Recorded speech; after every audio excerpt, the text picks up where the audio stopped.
"I need a man by Sunday," the CEO told the single dad, and his reply left her. Some of you are going to think I'm making this up. I get it. I would have thought the same thing if someone told me this story 2 years ago. But every single word of this is real, and if you've ever been the guy who nobody takes seriously, the guy who shows up, does the work and gets overlooked anyway, then you're going to feel every single part of this. Let me set the scene for you. My name's Daniel Mercer. I'm 36 years old. I own a small AC cleaning and maintenance company called Clear Air Solutions. Just me and 2 guys I trust with my life, Tommy and Brent. We service commercial buildings mostly, offices, small corporate spaces, that kind of thing. Nothing glamorous. You pull up in a van that's got your logo peeling on the side, you haul equipment up service elevators, and you do the job. That's it. That's the whole thing. I've been doing this for 7 years. Started from literally zero. I mean actual zero, like borrowing my neighbor's truck to do my first job because mine was in the shop, and I couldn't afford the repair bill. Zero. I built this thing one contract at a time.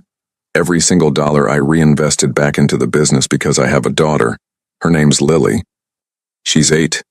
She's got these wild, curly red pigtails, and she argues with me about everything like she's got a law degree. And she's my whole reason for all of it. Her mother walked out when Lily was 2. Long story. Not today's story. But just so you understand who I am when I walk into rooms, I'm not a man with connections or money or fancy titles. I'm just a dad trying to make sure the lights stay on and his little girl never feels like the world forgot about her. So, that Tuesday, we had a scheduled maintenance call at Harmon & Associates, one of those glass and steel high-rise buildings downtown, the kind where you sign 3 forms just to use the lobby bathroom. 40th floor, executive suite. The kind of contract we'd been holding on to for about a year and a half, and honestly, it was one of our better ones. Consistent. Monthly. The building manager, a quiet older guy named Pete, always let us in without a fuss. That day, though, Pete wasn't there. Some new assistant met us in the lobby and took us straight up without the usual rundown. Tommy and Brent took the main server room and conference wing. I got the executive suite. Now, I'd been to that floor before, but always when it was mostly empty, early mornings or late on Fridays when the executives had already left. That day was different. It was about 10:45 in the morning. Fully alive. People moving between offices with tablets and coffee cups. Phones ringing. That low electric buzz of a place where people are making serious decisions with serious money. I knocked on the office at the end of the hall. The one with no nameplate, just a small brushed silver plate that said Executive Director. And nobody answered. The assistant had told me that office was cleared for service, so I went in. And I want to describe this office to you because I feel like it matters. It wasn't the biggest office I'd ever been in, but it was the most intentional one. Everything in that room felt like it had been chosen with purpose. The desk was this enormous dark walnut piece, completely clear except for a single leather notebook and a glass of water. One wall was floor-to-ceiling windows overlooking the city. On the opposite wall, and I remember stopping for a second when I saw this, there were no degrees, no awards, none of the usual stuff you see in executive offices. Just one large black and white photograph of an older woman sitting on a porch steps laughing with her head thrown back. No frame, just mounted straight to the wall. I don't know why, but that one detail told me more about whoever owned that office than anything else could have. I set my equipment down, pulled on my gloves, and got to work on the ceiling unit. It was a 4-head split system. 2 of the heads needed a deep filter clean, and the drainage lines on the back unit were partially blocked. Standard stuff. I was up on the step ladder, headphones in, music low, completely in my own world. I didn't hear her come in. I don't know how long she'd been standing there when I finally looked down and nearly fell off the ladder. I grabbed the unit to catch myself and accidentally knocked one of my brushes off. It clattered across her desk and hit that glass of water, which went sliding toward the edge. She caught it. One hand, no fuss, without even looking away from me. That was my first real look at Victoria Harmon. She was, okay, look, I'm going to describe her the way I actually saw her, not the way you describe someone in a movie. She was around 30, maybe 31, not tall, maybe 5'4", but she had this posture that made her seem taller than everyone in the room. Dark hair pulled back tight, not a strand out of place. She was wearing this deep charcoal blazer, and her eyes— I know this sounds weird, but her eyes were the color of a storm that hasn't decided yet whether it wants to rain. Like that gray-green right before everything breaks open. And she was looking at me the way you look at something that surprised you, but you're not ready to admit it yet. "You almost took out my water," she said. Not angry, just observational. Like she was noting it for later. "I'm sorry," I said, climbing down. "I didn't hear you come in. Let me get a towel. It's fine." She set the glass back on the desk, exactly where it had been. "Are you almost done?" "About 20 more minutes on this unit," I said. "The drainage line on the back head is giving me a little trouble, but I'll have it cleared before I leave." She nodded, sat down at her desk, opened the leather notebook, and just started working. Like I wasn't there. I went back up the ladder, put my headphones back in, kept working. About 15 minutes later, I heard her say something. I pulled one earbud out. "Sorry?" She looked up from the notebook. And this is the moment, guys. This is the moment I keep coming back to. I said, "Are you available this weekend?" I blinked. "For a service call?" "No." She put her pen down and looked at me with this absolutely unreadable expression, like she'd already made a decision and was just waiting for reality to catch up. "I need someone to accompany me to an event on Saturday evening. A black tie fundraiser. I need a specific kind of presence there. Someone calm, composed, not easily rattled. I've watched you work for the past 15 minutes and you have a quality I haven't seen in a lot of people. I'm prepared to compensate you well for your time." I just stood there for a second. What do you even do with that? What do you say? I'm on a ladder in a woman's office, I've got dust on my hands and a drainage brush in my back pocket, and the person sitting behind that desk is looking at me like she's offering me a business proposition. The same way she'd probably talk to a contractor about a renovation project. "You're serious," I said. "I don't say things I'm not serious about," she replied. I came down the ladder slowly. I set my brush on the plastic sheet I'd laid out on the floor. I always lay out a sheet, old habit, keeps the mess contained. And I looked at her for a moment. Not rudely. I took a second. "Can I ask you something?" I said. She gestured for me to go ahead. "Why me?" "You don't know anything about me." "I know you showed up on time," she said. "I know you've been working for 20 minutes in a room you thought was empty, and you haven't cut a single corner. I know when you nearly fell off that ladder. Your first instinct was to make sure your equipment didn't damage anything in my office. And I know that right now, instead of jumping at an offer that most people in your position would have already said yes to, you're asking why." She tilted her head slightly. "That tells me a lot. I'll be honest with you. Part of me felt the pull of it. I won't pretend I didn't. I'm a 36-year-old single dad who budgets grocery trips and drives a van with a peeling logo. Someone like Victoria Harmon looking at you like you're worth something. That lands. It lands somewhere deep. But there was another part of me that felt something else. Not suspicion exactly. More like the feeling you get when you're holding a door and you're not sure yet if it leads somewhere you want to go. "What's the event?" I asked. "A fundraiser for the City Children's Hospital. Saturday evening, downtown Meridian Hotel. Dinner, speeches, a few hours of being present and professional. And why do you need someone to go with you?" A pause. First real pause since she'd started talking. "That," she said, "is a longer conversation." I looked at her for another moment. Then I bent down, started packing up my cleaning kit slowly, taking my time. I could feel her watching me. "Ms. Harmon," I said without looking up, "I appreciate the offer. I really do. But I'm not looking to be anybody's prop. I've got a daughter at home and a business to run, and I don't put myself in situations I don't fully understand." I zipped the bag, stood up, met her eyes. "If you want to have that longer conversation, genuinely, you've got my company's card. I'll think about it." And I walked out. I don't know what I expected. Maybe for her to call me back. Maybe for nothing.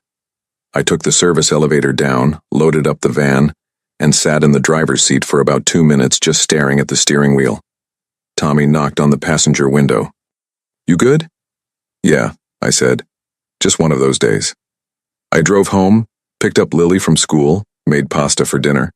She told me about a boy in her class who kept stealing her colored pencils, and she was convinced it was on purpose to bother her specifically. I told her sometimes people do things on purpose and sometimes they just don't know better. And the trick is figuring out which one you're dealing with before you decide how to respond. She thought about that for about 4 seconds and said, "What if it's both?" I laughed, genuinely laughed. I didn't think much more about Victoria Harmon that night, but she thought about me. I just didn't know that yet. And I definitely didn't know what was waiting for me on the other side of that one conversation, or who was already watching from the shadows, getting ready to make sure none of it ever happened. She called the next morning, not through the company line, through my personal cell, which, by the way, I still don't fully understand how she got. I asked her about it later and she just said, "I have a resourceful assistant," like that was a completely normal thing to say. Classic Victoria. It was 7:22 a.m. I know the exact time because I was in the middle of making Lily's lunch. Peanut butter and honey on whole wheat. Crust cut off because she's 8 and apparently crusts are a human rights violation. And my phone buzzed on the counter. Unknown number. I almost let it go to voicemail. I get a lot of spam calls, contractor solicitations, the occasional wrong number looking for someone named Gerald. But something made me pick up. "Mr. Mercer." No introduction. No, "Is this a good time?" Just my name stated like a fact. I knew the voice immediately. "Ms. Harmon," I said, wedging the phone between my ear and shoulder so I could keep spreading. "This is an early call." "I'm always in the office by 6:30, she said. "I figured you'd be up." You struck me as someone who starts the day before most people. I didn't know what to do with that, so I just said, What can I do for you?" There was a brief pause. Not awkward, just measured, like she was organizing her words before she released them. "You said if I wanted to have the longer conversation." "I had your card. I'm calling to have it." I set the knife down, picked up the phone properly. "Okay. I need you to understand something first," she said. "I don't do this. I don't call contractors at 7 in the morning and ask them to attend events with me. I don't explain myself to people I've just met. But something you said yesterday stuck with me." "What did I say?" "You said you don't put yourself in situations you don't fully understand." Another pause. "I respect that. So I'm going to tell you what's actually going on, because I think you deserve the full picture before you make a decision." I leaned against the counter. Out of the corner of my eye, I could see Lily at the kitchen table, fully absorbed in a drawing she was working on, her tongue poking out the side of her mouth the way it does when she's concentrating. I kept my voice low. "I'm listening," I said. And then she told me. The fundraiser Saturday wasn't just any event. It was the single most important social appearance of her professional year. The kind of night where deals got made between the salmon course and the dessert, where handshakes carried more weight than signed contracts. Victoria had been working for 2 years to close a partnership with a development group called Crestfield Capital, a firm run by old money, old values, and a board of directors that still believed, quietly, privately, in that way powerful people believe things they'd never say out loud, that a woman leading a company of Harmon's size was a novelty, not a norm. She'd been fighting that perception with results, with numbers, with performance that nobody could argue with. But Crestfield's lead partner, a man named Arthur Penfield, had made one thing clear through back channels. He needed to see stability. Not spreadsheets, not projections. Stability. The kind of life that told him Victoria Harmon wasn't just a machine in a blazer, that she was a full person. Grounded, present. The kind of leader whose decisions came from somewhere real. She'd planned to bring someone, a colleague, a man she trusted professionally, someone who could hold a conversation with Arthur Penfield about golf and infrastructure and whatever else old money talked about over dinner. That man had backed out 48 hours before the call. And the reason he backed out, the reason she said with a very specific, very controlled kind of flatness in her voice that told me she was furious but had already processed it, was that someone had gotten to him first. "What do you mean?" "Gotten to him?" I asked. "I mean, someone called him," she said. "Someone told him that being seen with me at this event would be professionally damaging, that there were things about Harmon and Associates that weren't public knowledge, that he'd be better off creating distance." She paused. "He wouldn't tell me who called." but he was scared enough to cancel by text message. I was quiet for a second. Do you know who it was? I have a strong suspicion, she said. But suspicion isn't proof. I stood there in my kitchen, phone pressed to my ear, and I thought about what it must take for someone like Victoria Harmon to make this call, to explain herself, to ask. I'd seen enough of the world to know that people who operate at her level rarely ask for anything directly. They arrange, they position, they imply. The fact that she was just talking to me straight, no performance, no angle I could detect, said something. Why me specifically? I asked again. Same question as yesterday, but this time I meant it differently. She was quiet for a moment, and then she said something I wasn't expecting. Because you walked out. I frowned. What? Yesterday, I made you an offer, a financial offer, and you didn't ask how much. She let that sit for a second. Every single person I've made a direct offer to in the last 5 years has asked how much first thing, before anything else. You didn't. You asked why. A beat. I need someone who walks into that room on Saturday and makes Arthur Penfield feel like he's talking to a real person, not a transaction. And I think you might actually be one. I exhaled slowly. Here's the thing, guys. Here's the part that I've thought about 100 times since. I wasn't naive. I knew there was something else going on underneath all this. Some layer I hadn't seen yet. Some piece of the picture that hadn't shown up. But I also knew that what she was describing wasn't crazy. It wasn't manipulative, at least not in the way I was guarding against. She was a woman in a brutal position. Someone had deliberately pulled the floor out from under her, and she was trying to find solid ground before Saturday. I understood that feeling. I'd lived that feeling for years. I need to think about it, I said. Of course, she said, immediately. No pressure, no follow-up pitch, just, of course. And I'd need to arrange care for my daughter. A pause. You have a daughter? 8 years old, I said. Curly red pigtails, strong opinions about pasta shapes. I don't know why I said that last part. It just came out. And there was this tiny sound on the other end of the line. Barely a sound, more like the absence of the controlled silence she'd been maintaining. That I can only describe as almost a laugh. Not a full one, just the edge of one. Caught before it escaped. I'll make sure you have everything you need, she said. Transportation, the details on Crestfield, background on Penfield, whatever helps you feel prepared. I'll call you by end of day, I said. We hung up. I stood in my kitchen for a long moment. The toast had gone cold. Lily had abandoned her drawing and was now standing on her chair trying to reach the orange juice on the top shelf of the fridge. Lily, get down, I'll get it. I almost had it, she said, climbing down with great dignity. You almost had a head injury, I said. I poured her juice and sat across from her at the table, and for a few minutes I just watched her eat. She had this very specific way of eating cereal. She'd separate the pieces by color if it was the colored kind, eat the ones she liked least first, and save her favorites for last. Every single morning. She'd been doing it since she was 5. I once asked her why, and she said very seriously, because the good ones taste better when everything else is already gone. I thought about that a lot that morning. I thought about the 7 years I'd spent being the guy nobody noticed. The guy in the service elevator. The guy who signs in at the security desk and gets a visitor badge with a number instead of a name. The guy who built something real with his hands and his time and his absolute refusal to quit, and who still had to fight for every contract renewal like he was starting from scratch. And I thought about someone trying to take that apart. Someone who'd called Victoria's colleague, scared him off deliberately, methodically, and hadn't even had the guts to do it under their own name. I didn't know yet who that someone was, but I felt it. That specific low-frequency feeling you get when you know something's coming. Not fear exactly, more like that moment before a storm when the air pressure drops and everything goes a little too quiet, and your body knows before your brain does that something's about to change. I called my neighbor Sandra.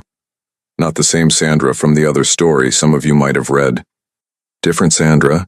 Mine brings me casseroles and has a bumper sticker that says, "Namaste unless you're rude," and asked if she could watch Lily Saturday evening. She said yes before I'd finished the sentence. Then I sat down at my kitchen table with a cold cup of coffee and I called Victoria back. She picked up on the second ring. Yes? She said.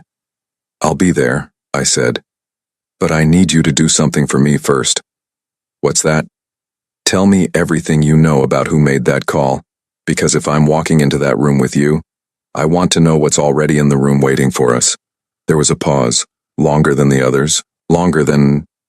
And then very quietly she said a name, and I felt the floor shift under me, because I knew that name. I'd known it for 23 years. I want you to understand something before I tell you who it was. There are people in your life that leave marks. Not the good kind. Not the kind your daughter leaves when she draws a heart on your hand with a marker, and you don't wash it off for 2 days because it makes you smile every time you see it. I mean the other kind. The kind that goes deeper than skin. The kind you carry around for years in a place you don't talk about, that shows up uninvited at 2 a.m. when the house is quiet and you're trying to sleep, and your brain decides that right now, tonight, is the perfect time to replay every moment you wish had gone differently. Richard Caldwell was that kind of mark for me. When Victoria said his name on the phone, I didn't say anything for what must have been a full 10 seconds. I just sat there at my kitchen table with my cold coffee, and I felt something move through my chest that I can only describe as the feeling of a locked door opening in a room you forgot existed. All the air that had been sealed in there for years rushing out at once. Mr. Mercer, Victoria said, are you still there? Yeah, I said. My voice came out quieter than I meant it to. Yeah, I'm here. You know him? It wasn't a question. She'd heard it in my silence. I know him, I said. And then, because I was standing in my kitchen on a Wednesday morning talking to a woman I'd met less than 24 hours ago, and because something about the way she'd spoken to me, straight, no performance, no angle, made me feel like the truth was the only thing worth offering back, I told her. Richard Caldwell and I grew up 2 streets apart in a neighborhood that had more ambition in it than money. We met when we were 13. At a summer job clearing lots for a landscaping company, and we became the kind of friends that only happen when you're young enough to be completely honest with each other. The kind where you say the real thing, not the polished version. We talked about what we were going to build, what we were going to become. We had this running joke that one day we'd both be running our own companies and we'd have offices across the street from each other, and we'd wave at each other through the windows every morning like idiots. Stupid, I know. But we meant it. We stayed close through our 20s. I started Clear Air. Richard went into corporate consulting, then investment, then started climbing the kind of ladder that has no visible top. He was smart, genuinely smart, the kind of smart that made you feel smarter just by being around him. He had this way of walking into rooms and immediately understanding the architecture of power inside them. Who deferred to whom? Where the real decisions were being made. He could read a room the way some people read a book, fast, thorough, and retaining everything. I admired that about him for a long time. I should have paid closer attention to what he did with it. When I was 30, my company was starting to grow. Real growth, not just surviving, but building. I had 6 employees, a fleet of 3 vans, contracts with 12 commercial buildings. I was putting together the paperwork to go after a city maintenance contract that would have tripled our revenue and let me hire 8 more people. It was the thing I'd been working toward for 3 years. Every decision I'd made, every dollar I'd reinvested instead of spending, every Saturday I'd worked instead of slept in. It was all pointed at that contract. Richard knew about it. He'd been one of the people I'd told when I was still just dreaming about it out loud. He'd sat across from me at a diner on a Tuesday night years before and said, "You're gonna get it, man. You've built something real. Nobody can take that from you." I believed him. The contract didn't go through. The official reason was a paperwork irregularity, some compliance documentation that had been filed incorrectly, a box that hadn't been checked in the right sequence, a form that referenced outdated licensing codes. The city clerk's office sent me a letter, very polite, very bureaucratic. I could reapply in 18 months, by which point 3 other companies had moved into the space I'd been building toward, and the market had shifted just enough that the window I'd spent 3 years working toward had quietly closed. I spent 6 months trying to figure out what had gone wrong. I went through every page of that application myself, twice. I hired a small business consultant, a woman named Renee who had reading glasses on a chain and the patience of a saint. and she went through it with me line by line. And here's the thing that never added up. The documentation was correct. Every form, every code, every compliance box. It was all right. Someone had filed a complaint. A formal procedural complaint, submitted anonymously through a third-party channel, that triggered a secondary review and flagged inconsistencies that, under the lens of that specific review process, looked like errors even though they weren't. The review board had no obligation to dig deeper. They just followed the flag. I never found out who filed it. At the time.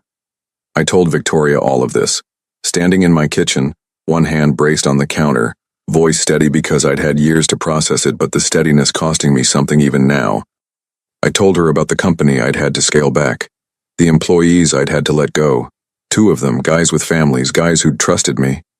I told her about the 18 months after that, rebuilding from a smaller base, taking any contract I could get, working 70-hour weeks while also being a full-time single dad to a 5-year-old who still sometimes cried for her mom at night and needed me to sit on the edge of her bed until she fell back asleep.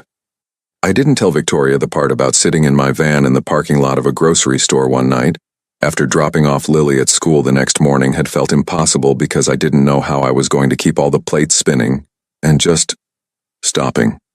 Just sitting there for 20 minutes. Not crying, not thinking, just stopped. Like a clock that needed rewinding. Some things you don't say out loud to someone you've just met. But I told her enough. When I finished, the line was quiet for a moment. "When did you find out it was Richard?" she asked. "I didn't," I said. "Not until 30 seconds ago." Another silence. Different quality this time. "He told me," she said finally. Not directly, not as a confession. But 3 months ago at a dinner party, he said something, just offhand, the way people say things when they want credit without accountability, about how he'd once done a favor for someone in city procurement. Something about protecting the integrity of a bidding process. He laughed when he said it, like it was a funny story. I stood very still. "He laughed," I said. "He laughed," she confirmed. And her voice had something in it I hadn't heard from her yet. Not anger exactly, but the kind of quiet that comes after anger has already burned through and left something harder behind. Here's what I didn't tell her yet. What I hadn't gotten to in the story because some things come out in order and I wasn't ready for this part to come out yet. Richard Caldwell hadn't just sabotaged my contract. He'd also been sleeping with my wife. I didn't know it at the time. I found out 8 months after she left, from a mutual friend who thought I already knew, who said it with this horrible look of dawning realization on his face as he understood in real time that I did not, in fact, already know. My wife, Lily's mother, a woman I had loved completely and faithfully for 6 years, had been in contact with Richard for almost 2 years before she walked out. The timeline, once I started looking at it, told its own story. The distance she'd put between us during the same period the contract fell apart. The way she'd stopped talking when I walked into a room. The trip she'd taken to see her college friend in February. A friend who it turned out hadn't seen her that February. I'd never said any of this out loud to Richard. I'd never confronted him, because by the time I knew, he'd moved out of state for work, my wife was gone, and I had a 2-year-old daughter who needed me to be functional more than I needed to be furious. So I buried it. Not the healthy kind of buried, just the survival kind. The kind you do when falling apart isn't an option. So yeah, Richard Caldwell, the man who killed my contract, the man who cost me 8 employees at peak and 3 at the bottom, the man who, I now understood with the cold clarity of a Wednesday morning in my kitchen, had also worked from the inside to dismantle my marriage. And now here he was again, in the orbit of a woman I'd met yesterday, trying to pull floors out from under people, still laughing. "Ms. Harmon," I said, and my voice was calm. I want to be clear about that. It was completely calm, because the feeling moving through me wasn't the hot, explosive kind of anger. It was something colder and more deliberate. "I'll be at that event Saturday, whatever you need." A pause. "Can I ask what changed?" she said. I looked out the kitchen window. The maple tree in the backyard that Lily had named Gerald, don't ask, was dropping its early leaves in the wind, slow and unhurried, like it had all the time in the world. "Nothing changed," I said. "I just understand the situation better now. We made arrangements. She'd send a car at 7, She'd have a packet of background information on the Crestfield people messengered to me by end of day Thursday. I told her to keep it brief. I didn't need a dossier. I just needed to know enough to hold a real conversation without embarrassing either of us. Before she hung up, she said, "Mr. Mercer, Daniel, I want you to know that I don't take this lightly, what you're doing." "I know," I said. "I don't either." After we hung up, I stood in my kitchen for a long time. Long enough for the morning light to shift from the cool, flat gray of early day to the warmer, more honest light of mid-morning. Long enough for the coffee to go from cold to simply forgotten. I thought about a 13-year-old kid clearing brush in the summer heat, talking about the future with the kind of uncomplicated hope you can only have before the world shows you what it's actually made of. I thought about how sometimes the person you trusted most is the exact same person who built the walls around you, so quietly, you didn't even notice until you'd spent years trying to climb out. And I thought about Saturday, about a room full of people who made decisions over dinner, about a man who laughed at other people's losses like they were interesting anecdotes. I didn't plan anything. I want to be clear about that too. I didn't sit down with a list, I didn't scheme, I just knew. The way you know when you've been patient long enough. The way you know when the moment is finally moving toward you instead of away from you. Sometimes life does its own accounting. And sometimes you just need to be in the room when it does. Saturday came the way important days always do. Quietly, without ceremony, acting like it didn't know what it was carrying. I woke up at 5:47 a.m. before my alarm. Lily was still asleep. I could hear her through the wall. She sleeps with a small fan on because the white noise helps her. Has since she was 3. And I just lay there in the dark for a few minutes staring at the ceiling, feeling the particular weight of a day that hasn't started yet, but already has momentum. I got up, made coffee, sat at the kitchen table with the packet Victoria had sent over Thursday afternoon.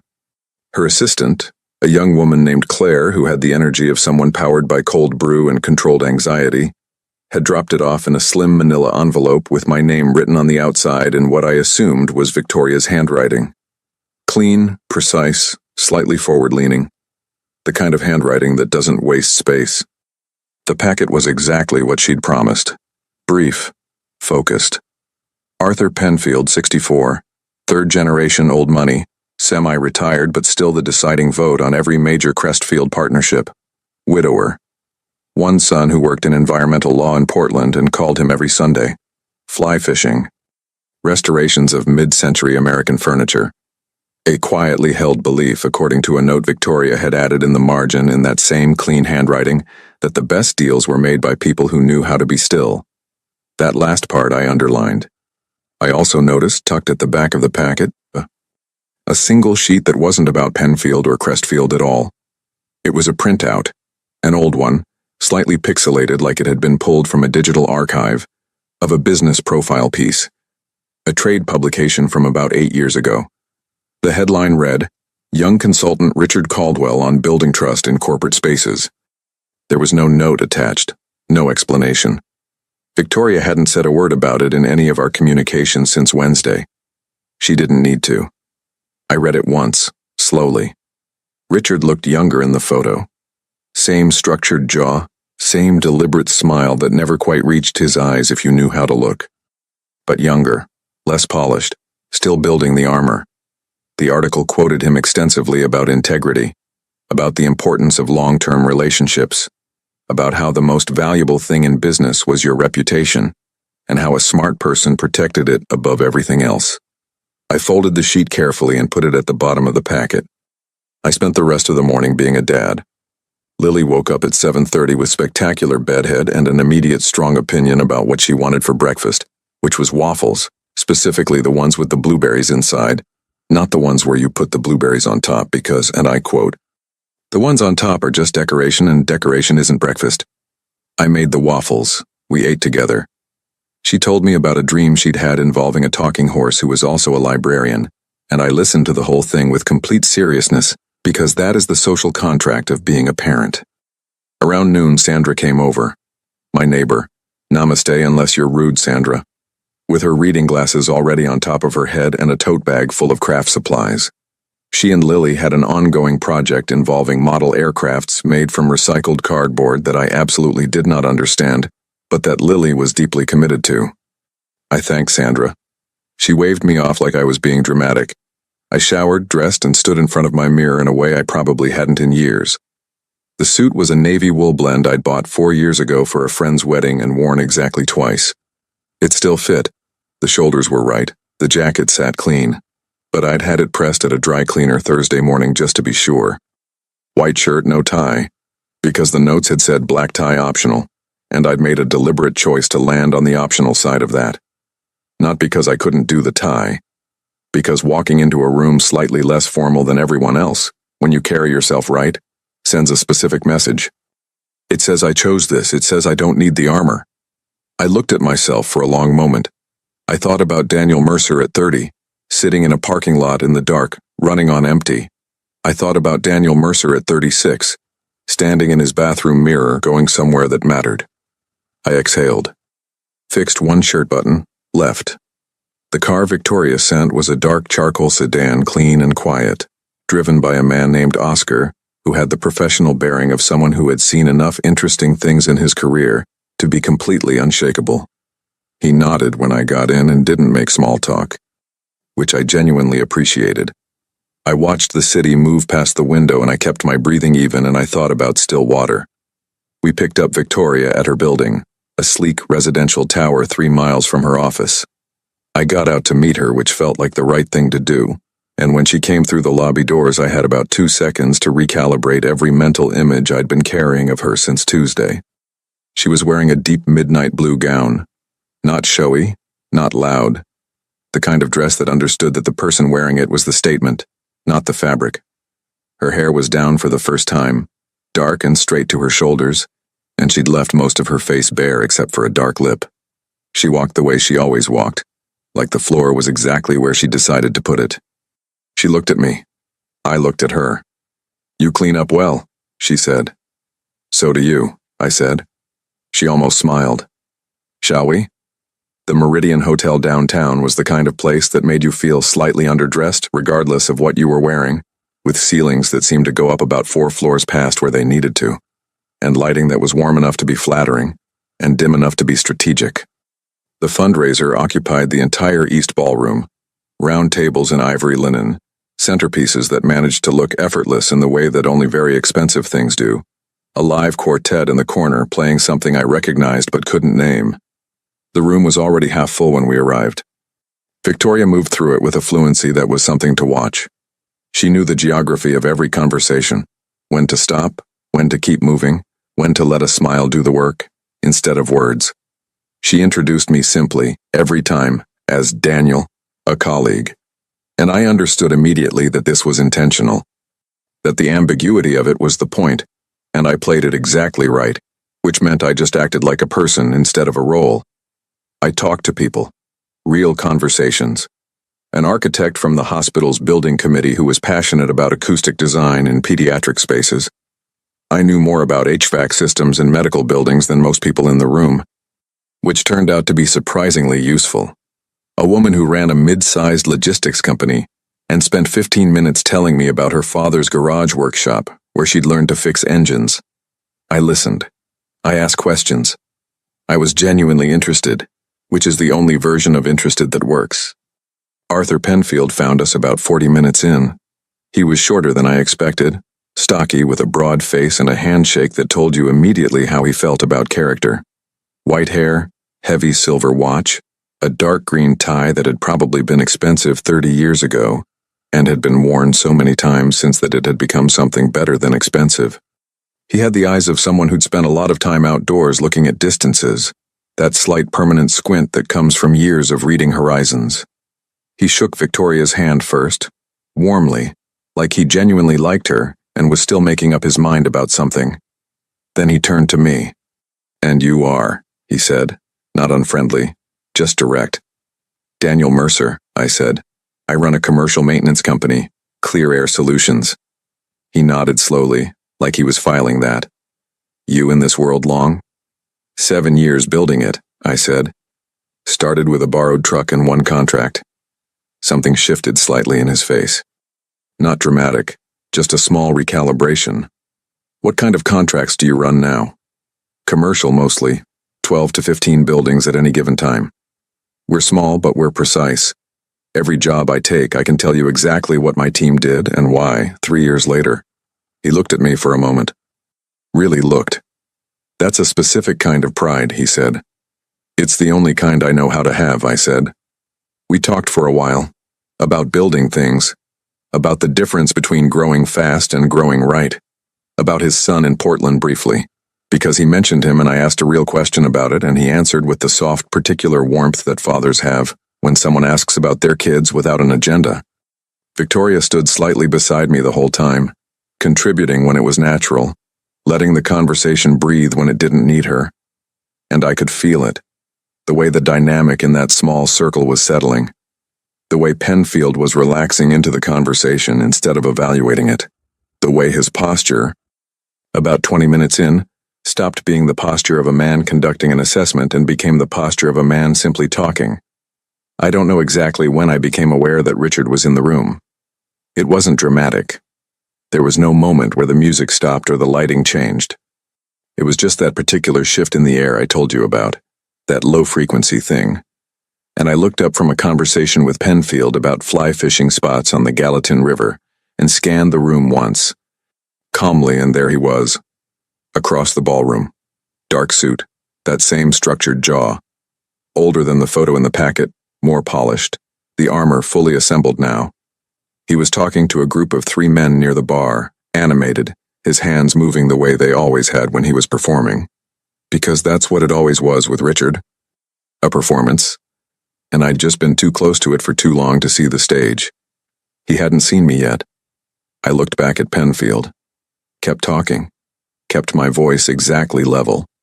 Said something about the way fish behave differently in moving water versus still water, and how you had to adjust your whole approach based on what the current was doing underneath. Penfield pointed at me and said, "Exactly right. Most people never figure that out." I nodded, and from the corner of my eye, I watched Richard turn, and find my face across the room, and go completely still. The glass in his hand, something amber, whiskey probably, stopped moving halfway to his mouth. I watched every muscle in his face do that rapid, invisible reorganization that happens when someone sees something they didn't expect, and their brain is running 3 calculations simultaneously. Recognition, confusion, something close to fear, dressed up quickly in something else before it could be seen. I didn't look away from him, I didn't smile, didn't nod, didn't give him anything at all. I just looked at him the way still water looks at a stone someone just threw into it. Present. Unchanged. Already absorbing the impact. He was the first one to look away. And in that moment, just that quiet, unhurried moment, I felt something settle inside me that had been unsettled for a very long time. I turned back to Arthur Penfield. "You were saying," I said, "about the Gallatin in September. I want to tell you something about men like Richard Caldwell. They can't leave well enough alone. That's the thing about people who operate the way he does, who built their whole identity on being the smartest person in the room, on being 3 steps ahead, on pulling strings from positions nobody else can see. When something happens that they didn't orchestrate, when a variable appears that they didn't account for, they don't step back and reassess. They don't have the humility for that. Instead, they lean in. They double down. They convince themselves that the answer to an unexpected problem is more control, more pressure, more interference. It's the same instinct that made Richard what he was. And it's the exact same instinct that was going to undo him. I knew he was going to approach us. I felt it coming the way you feel a change in weather. Not a specific thought, just a physical awareness that something was shifting in the air around you. I kept my attention on Penfield and Victoria, kept the conversation real and grounded, but some part of me was tracking the room with that low, quiet radar you develop when you've spent years doing jobs where your attention has to be split cleanly between what's in front of you and what's going on around you. Richard moved through the room the way he always moved, with that particular fluency of someone who had spent so long performing confidence that it had calcified into something that looked from a distance exactly like the real thing. He stopped twice on the way over. said something to a man near the centerpiece display, shook a hand, laughed at something, all of it deliberate, all of it building the approach so it wouldn't look like an approach. He arrived at our small circle with the smile already on. "Arthur," he said warmly, extending his hand. "I didn't know you'd be here tonight." Penfield shook it with the brief, measured grip of a man who is polite by default and reveals nothing until he decides to. "Richard, good to see you." Then Richard turned to Victoria. Something moved behind his eyes when he looked at her. Complicated, layered, the kind of look that has history in it. "Victoria, you look wonderful." "Richard," she said. Exactly that. One word. Flat as a table. And then he turned to me, and I watched him do the thing I'd been waiting for. The reorganization happened again, faster this time, more controlled, but I knew his face and I caught it. He'd had 20 minutes to prepare for this moment since he'd seen me across the room. And he'd used those 20 minutes to build a version of himself that could walk into it smoothly. "Daniel," he said, like we were old friends at a casual reunion, like the word was warm and easy and carried nothing underneath it. "Man, it's been a long time." "It has," I said. I shook his hand. Firm, brief, neutral, gave him nothing to read. "You two know each other?" Penfield asked.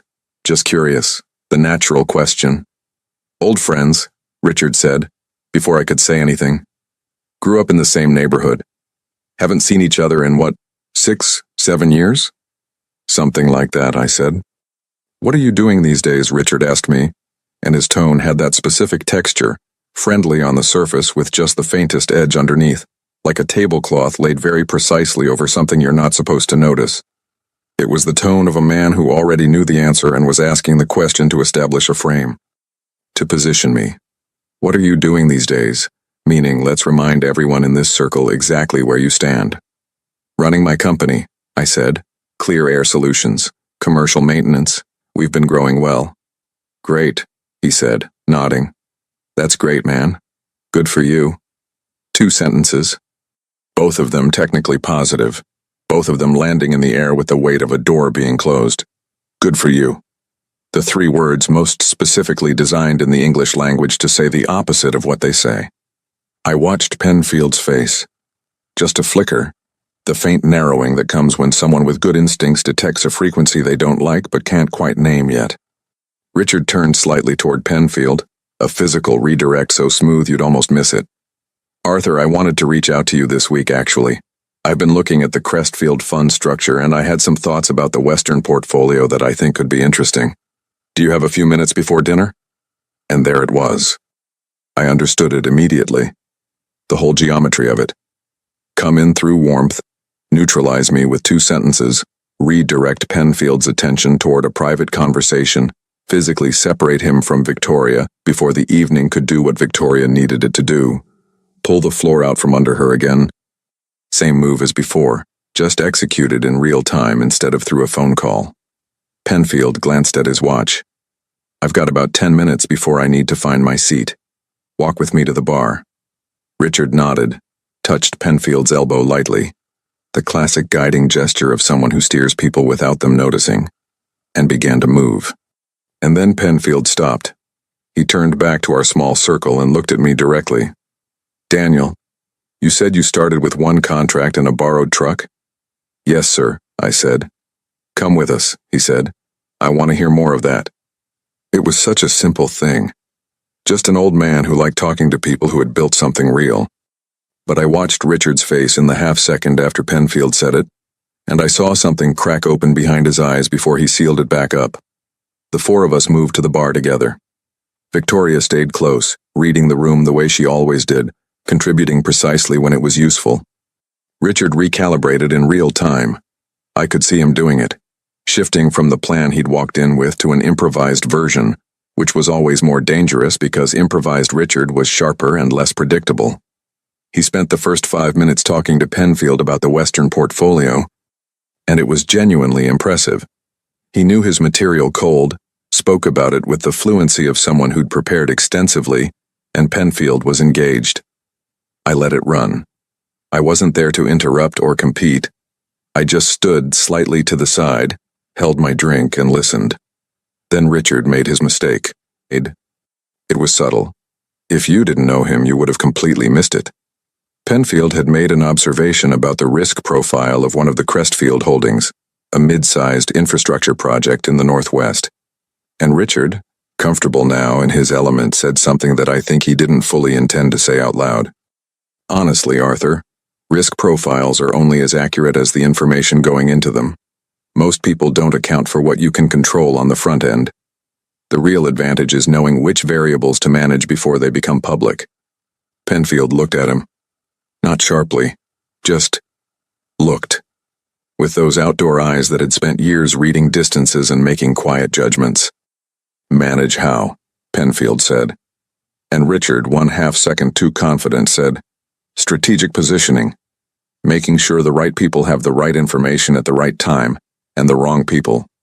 He paused, adjusted, smiled. Don't create unnecessary noise. Silence. About 3 seconds of it. Then Penfield nodded slowly and said, in the tone of a man who has just made a private decision and will not be revising it. I took a small sip of my drink and looked at the middle distance and did not say a single word. I didn't need to. What happened next, though, that I didn't plan? That was Richard. Running out of controlled options and switching to the one tool he'd always reached for when everything else was slipping. Direct attack. He waited until Penfield had excused himself briefly to speak with someone from the hospital board. Just 2 minutes, he said, and the moment the old man's back was turned, Richard looked at me with the smile completely gone. What are you doing here, Daniel? Not a question. A statement with a question mark forced onto it. Having a conversation, I said, with Victoria Harmon. He said her name the way you'd reference a piece on a board, a position, not a person. She invited me, I said. Something moved through his jaw. This isn't your world, man, you know that. You walk into rooms like this and you think it's about being genuine and straightforward and all that, but it's not. It's complicated, and you're going to get in the way of things you don't understand. I looked at him for a moment. Took my time. Richard, I said quietly, do you remember the summer we cleared lots on Fenner Street? You and me, we were maybe 13, and it was about 100 degrees, and we worked all day, and at the end of it we got paid, and we sat on the curb, and you said, I still remember this exactly. You said, the only thing worth building is something that's actually yours. He stared at me. Something moved in his face that wasn't the armor. Something older. Something from before the armor existed. I never forgot that, I said. Did you? A long moment. Then Victoria appeared at my shoulder. She'd been close enough to hear. Her face was composed, but her eyes were doing something I hadn't seen from her before. Not anger, not triumph, something quieter and more serious than both. Richard, she said, I think your table is on the other side of the room. He looked at her, then at me, then back at her, and in the space of that one look I saw it. The full picture of what Richard Caldwell was, and how he'd gotten there, and what it had cost him. Not money, not position, something you can't buy back once it's gone. The ability to be in a room with people who are real and feel like one of them. He straightened his jacket, walked away without another word. I watched him go, all the way across the ballroom, back to his side of the room, back to the performance. Penfield returned 2 minutes later with a small plate of appetizers he'd picked up from a passing server. He offered one to Victoria, one to me, took one for himself and said, Now, Daniel, the borrowed truck. What kind of shape was it in? I almost laughed. Terrible shape, I said. The AC didn't work. Penfield did laugh, a genuine one. Full and unguarded, the kind that comes from somewhere real. Victoria looked at me from the side, and in her eyes was something I didn't have a word for yet, something that was still deciding what it was. We sat for dinner 20 minutes later. Penfield requested that his seat be moved to our table. His assistant made it happen in about 4 minutes. Richard spent dinner at a table across the room with his back partially to us. I saw him check his phone twice before the first course was finished. I saw him lean toward the man beside him and say something low, and the man nodded and Richard's jaw tightened, and he was recalculating. I could feel it from 30 feet away. And here's the thing about men who always have another move. They always make it. Even when they shouldn't. Even when the board is already turning against them, and the best thing they could possibly do is sit still and stop. They can't. Because for men like Richard Caldwell, the only thing more unbearable than losing is not trying to win. By the time dessert came, I knew he was going to do something before the night was over. I just didn't know yet that it would be the move that finally, permanently, sealed his fate. Dessert was a dark chocolate tart with a raspberry center that I only half tasted because by that point, every sense I had was quietly, calmly oriented toward the room around me. Not tense, not anxious. More like focused the way you get when you've been doing a complicated job long enough that your body just settles into it automatically. Hands steady, breathing even, aware of everything without reacting to any of it. Penfield was talking about his son again. The Portland one, the environmental lawyer. Apparently the kid had just taken on a case involving watershed rights in eastern Oregon, and Penfield was simultaneously proud and deeply confused by the specifics of it. Victoria was asking thoughtful questions. She had that quality I was learning of making people feel like whatever they cared about was genuinely worth caring about, which is rarer than it sounds and more valuable than most people realize. Under the table, her hand had found the edge of my jacket sleeve twice during dinner.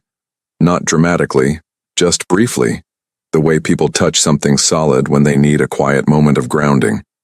And both times she'd pulled back quickly like she wasn't sure she'd meant to do it. I didn't say anything about it, just stayed present. Richard had gone quiet across the room in the way that loud people go quiet when they're building pressure. I'd glanced over twice casually, and both times he was deep in conversation with the man beside him. Late 50s rectangular face. Silver cufflinks that caught the light, the kind of man who looked like he made decisions about other people's money for a living. I didn't know who he was yet. That detail mattered later. The speeches started after dessert. Hospital board chairman, a couple of major donors, a pediatric oncologist who spoke for 4 minutes without notes and made half the room cry, including Penfield, who wiped his eye with the corner of his napkin in a way that suggested he'd done it before in this room and wasn't embarrassed about it. I respected that. A man who can be moved in public without feeling diminished by it is a man who's settled something important inside himself.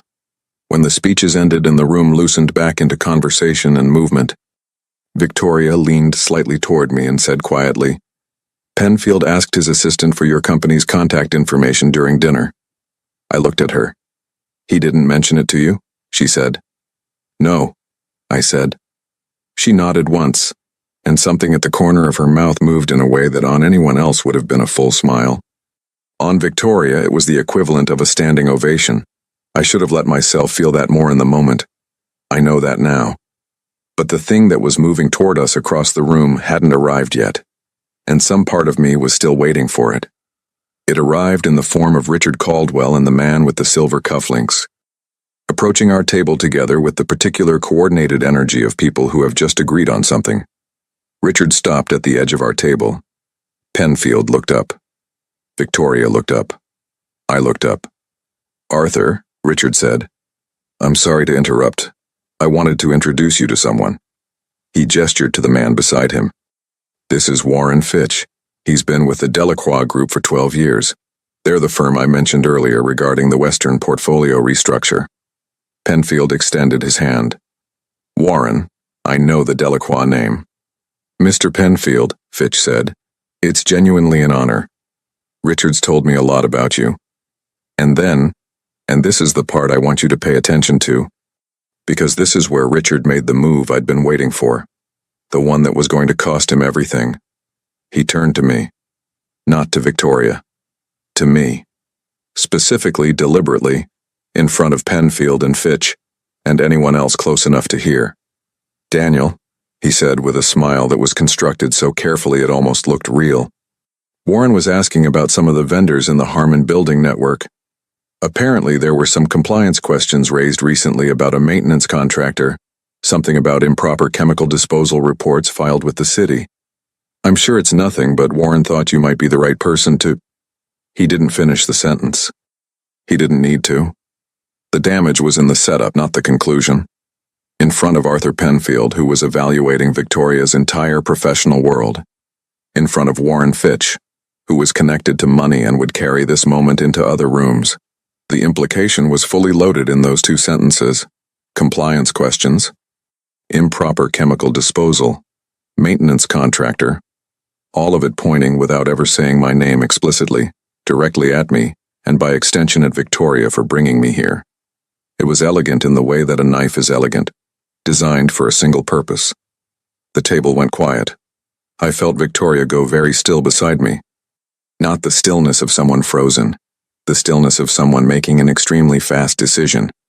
But before either of us could speak, something happened that Richard had not accounted for. Penfield put his napkin on the table, set his hands flat on either side of it, and looked at Richard with those horizon-reading eyes. "Richard," he said in the quiet, unhurried tone of a man who has been building something private for the last 2 hours and has just decided to share it. "What you just said? Do you have documentation for that?" Richard blinked. It was raised to my attention by whom? "A contact in the city licensing office." "A contact," Penfield said, not repeating it, weighing it. "Arthur, I'm only raising it because due diligence—" "I appreciate due diligence," Penfield said. "I also appreciate knowing where information comes from and why it's being brought to me at a dinner table rather than through proper channels." He looked at Richard for a long, level moment.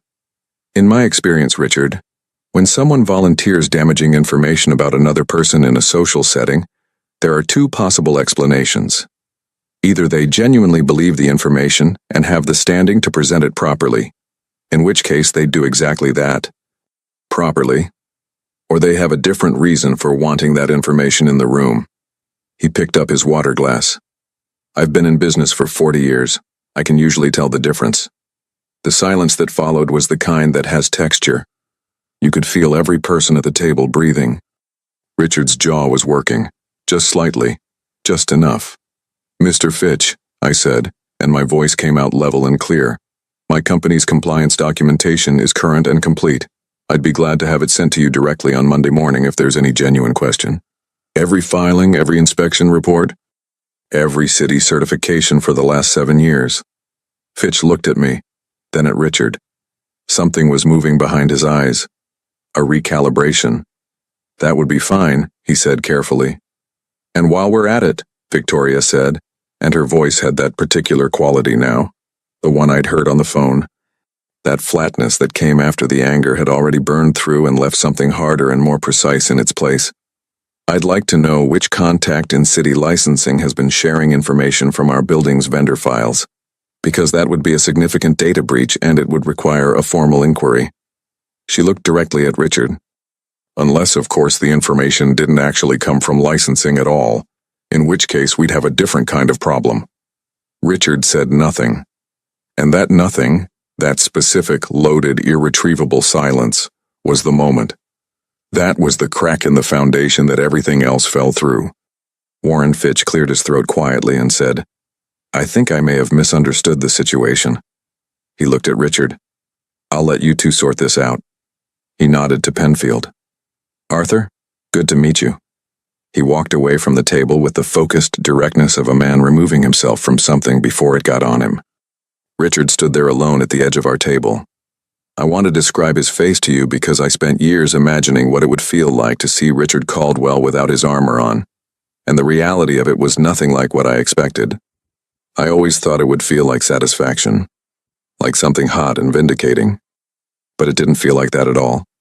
He looked tired. That's the truest way I can say it. Not embarrassed, not afraid, though both of those were in there somewhere, but mostly just tired. The way a person looks when they've been holding a particular weight for so long that they can't remember what it felt like not to carry it, and some part of them is almost relieved to be forced to put it down. He looked at me, and I looked back at him, and I said, quietly, just for him, not for the table, not for Penfield or Victoria or anyone else in that room. "You were right, you know. The only thing worth building is something that's actually yours." He held my gaze for about 3 seconds, then he walked away. I watched him cross the ballroom, watched him pick up his jacket from his chair, watched him say something brief to the person beside him, An explanation, or an excuse, I couldn't tell from that distance. And then I watched Richard Caldwell, the man who had dismantled my contract and my marriage in my 20s and laughed about it like it was an interesting anecdote, walk out of that room. He didn't look back. Penfield exhaled slowly beside me and said in the tone of someone commenting on weather, "I've known that man for 4 years. Never could quite put my finger on it." He picked up his fork. "I think I've put my finger on it now." Victoria didn't say anything for a moment. Then she reached for her water glass and her hand was not entirely steady, just slightly, just enough that I noticed and understood what it cost her to sit as still as she had through all of that. Under the table, without making anything of it, I moved my hand to the edge of her chair. She didn't pull away this time. The rest of the evening was quieter, not empty. Penfield stayed until nearly 11, which his assistant later told Victoria was unusual for him, that he typically left by 9. He and I talked for a long time about what it actually takes to build something from nothing, about the specific texture of the years when you're not sure it's going to hold, about what you learn about yourself in those years that you can't learn any other way.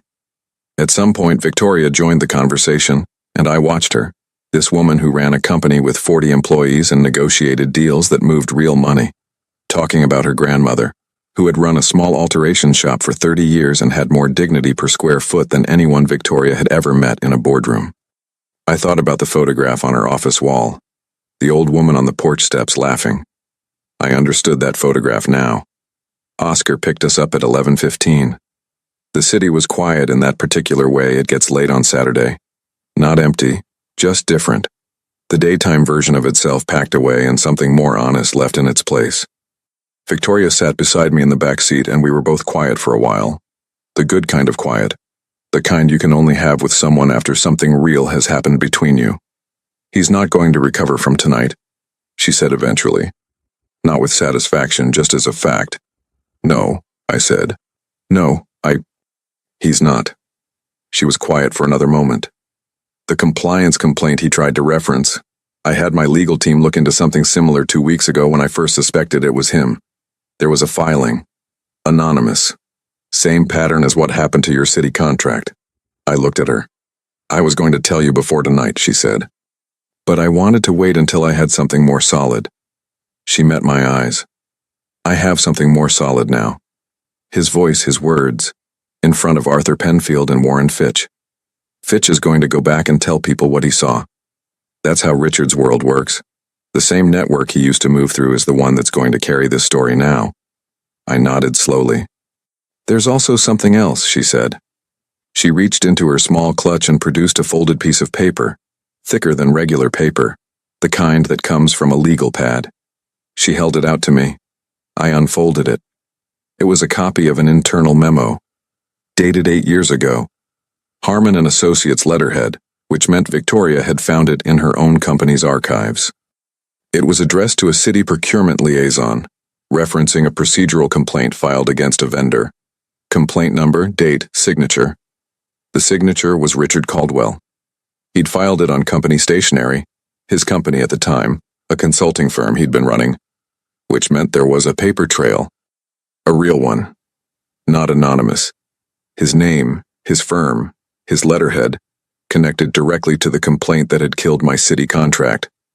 I sat with that piece of paper in my hands for a long time. The car moved through the quiet streets, and I sat there holding 7 years of unanswered questions in a single folded sheet, and I felt something shift inside me that I don't have a clean word for. Not relief exactly. Not closure in the way people use that word like it's a door that clicks shut. More like the specific feeling of a weight you've been carrying so long you stop noticing it, suddenly absent. Your body, knowing before your brain does that something it had been compensating for is no longer there. "What do you want to do with it?" Victoria asked. I looked at her. "It's yours," she said. "I found it. But it belongs to you." I folded the paper carefully, put it in the inside pocket of my jacket, right against my chest. "I'll talk to a lawyer Monday," I said. She nodded. "Victoria," I said. She looked at me. "Thank you." She held my gaze for a moment with those storm-colored eyes, the gray-green of a sky that's already made up its mind, and said, "Don't thank me yet. I just handed you a document. You were the one who showed up." We pulled up to her building. I got out, walked her to the lobby doors. The doorman nodded and stepped back to give us a moment. She turned to face me. "I'd like to have dinner," she said. "Not an event, not a strategy, just dinner. With you." I looked at her for a moment in the amber light of the lobby entrance, this woman who had caught a glass of water without looking, who kept a photograph of an old woman laughing on an unframed wall, who sat completely still while someone tried to pull the floor out from under her, and waited until exactly the right moment to speak. "I'd like that," I said. She nodded once. Then, just before she turned to go inside, she did something I wasn't expecting. She reached up briefly and touched my jaw with the back of 2 fingers. The lightest possible thing, barely a contact, more like a comma than a period. And then she was gone through the glass doors. I stood there for a second. Then I smiled. Not the performed kind. Not the kind you put on for rooms. The kind that comes from somewhere so far down you can't manufacture it. The kind Lily has when she saves her favorite cereal pieces for last and finally gets to eat them. I got back in the car. Oscar glanced in the rearview mirror. He had the expression of a man who had driven a lot of people home from a lot of evenings and knew exactly what kind of night this had been. "Home, Mr. Mercer?" he said. "Home," I said. I got back at 11:45. Sandra was asleep on my couch under the throw blanket with a crafting magazine open on her chest, snoring very quietly, which I felt bad about for about 2 seconds and then decided was fair compensation for being the best neighbor in a 3-mile radius. I checked on Lily. She was asleep on her back with one arm thrown over her head and the other wrapped around a stuffed rabbit named, inexplicably, Professor Buttons. Her wild red curls were everywhere on the pillow. The small fan hummed its white noise into the room. I stood in the doorway for a while. 7 years ago, I sat in a parking lot in the dark and couldn't figure out how to keep moving.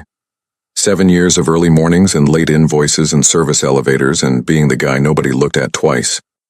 7 years of building something that was actually mine, piece by piece, contract by contract, dollar by dollar, one borrowed truck at a time. Richard Caldwell spent those 7 years thinking he'd closed a door on me. What he actually did was force me to build my own. The legal process took about 4 months. Victoria's documentation combined with a deposition from the city procurement liaison, a man who, it turned out, had been carrying the guilt of what he'd done for years and cooperated fully once the paper trail made denial impossible, was enough to establish clear grounds for damages. Richard's consulting firm, the one that had filed the complaint, had since been folded into a larger corporate structure, which meant the liability ran upstream. The settlement wasn't a number I'll put in writing here, but it was enough to pay off every remaining debt on Clear Air Solutions, fund the expansion I'd been planning for 3 years, and put a college fund in Lily's name that she will find out about on her 18th birthday. Richard's professional network, the one Victoria had predicted would carry the story of that Saturday night. She was right. Fitch went back and talked. Penfield, in his quiet and permanent way, simply stopped returning Richard's calls. Within 6 weeks, Richard had lost 2 board seats and a consulting retainer that had been the backbone of his income for 4 years. He relocated out of state by spring. I heard through a mutual contact that he was rebuilding somewhere smaller, which felt more like a beginning of the right story for him than an ending. Though I admit I'm more generous about that now than I was in the months right after. The Crestfield partnership closed for Victoria in February. Arthur Penfield signed off personally. And dinner, the one Victoria asked for outside her lobby. Just dinner, no strategy, happened on a Thursday night 3 weeks after the gala at a small Italian place in the West Quarter, with mismatched chairs and a handwritten menu, and a candle and a wine bottle that dripped wax onto the tablecloth while we talked for 4 hours about everything and nothing and all the real things in between. She met Lily 6 weeks after that. Lily interrogated her for 11 minutes about her opinions on pasta shapes, which, for the record, Victoria passed, and then showed her the cardboard aircraft project, and Victoria sat on the kitchen floor in her good jeans and helped glue a wing strut in place without being asked.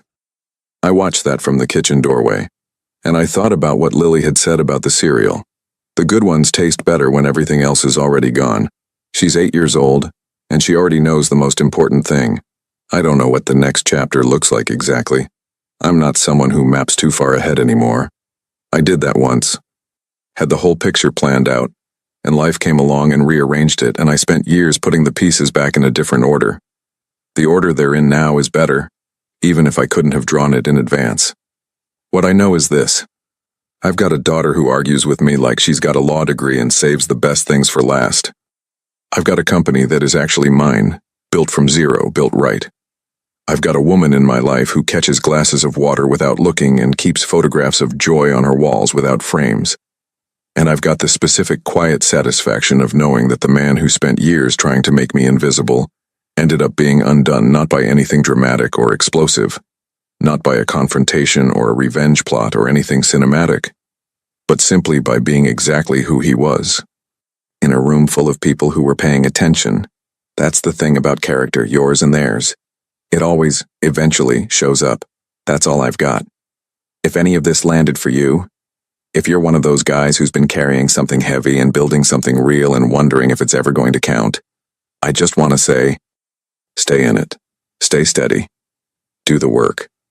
Be the kind of person who doesn't cut corners in an empty room. The right people notice. And sometimes, not always, but sometimes, life does its own accounting. And when it does, you want to be in the room.